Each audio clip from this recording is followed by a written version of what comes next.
When we talk about future, we begin to ask the question, what is the will of God for my life? Our future is dependent upon what God has for us. And sometimes we get really confused about that. God, do you want me to marry this person or not? Do you want me to live in this state or not? Do you want me to have this job or that, drive this car or that?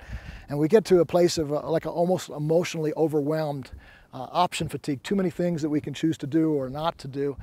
And we have to zero in on certain things. One of the weaknesses when I look back at my past and say my future could have been different, one of the key elements to me was not having a clear sense of destiny, of calling, of what God had for me.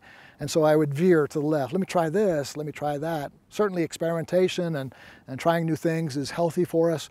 But I would encourage you and pray for you that even at an early age, or realizing it's never too late, even if you are older, to focus in on what God has for you, and then to build a life around that to where you give yourself spirit, soul, and body to engage in that calling on your life.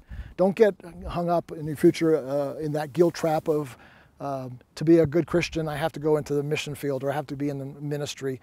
Your future might be selling cars, it might be a park ranger, it might be a banker, and whatever it is that God's called you to, do it wholeheartedly as unto the Lord. When you do that, God's happy, you're happy, the people around you are happy, and then you'll make the biggest impact you can possibly make on the world. Your future will be bright, it will be happy, it will be all that you want it to be, all that God wants it to be. Look to your future, look what God has for you, and look with joy.